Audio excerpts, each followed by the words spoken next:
Hi everyone, it's Mrs. Klein. We're going to continue with There's a Boy in the Girls' Bathroom by Louis Sachar and published by Scholastic Incorporated. We are on chapter 33. Bradley was terrible. He dribbled with two hands. He passed the ball to people who weren't on his team. But worst of all, whenever anyone passed the ball to him, he said thank you. He never shot at the basket. He didn't dare. Finally, after his team was losing 28-6 anyway, everyone told him to try a shot. He looked around for someone to pass to. Jeff sat down so Bradley wouldn't pass it to him. Just shoot, he said. The rest of his team sat down too. Shoot it, they said.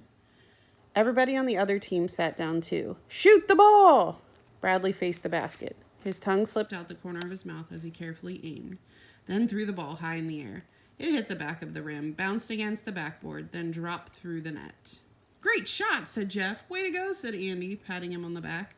At first he couldn't believe it, but then he saw Carla's book lying on the ground at the base of the basket. No wonder, he realized. Everyone headed for the water fountain. Bradley went along too, even though he wasn't thirsty. But then, once he got there, he realized he was thirsty.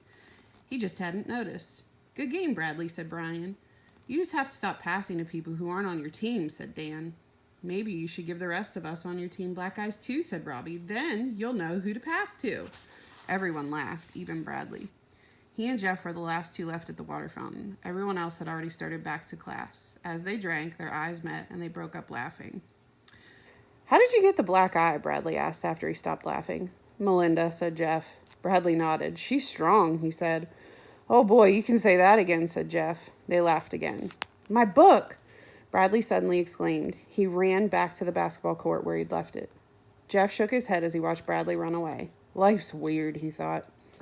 He walked into the boys' bathroom and splashed his sweaty face with cold water. He had to hold the faucet down with one hand and splash his face with the other.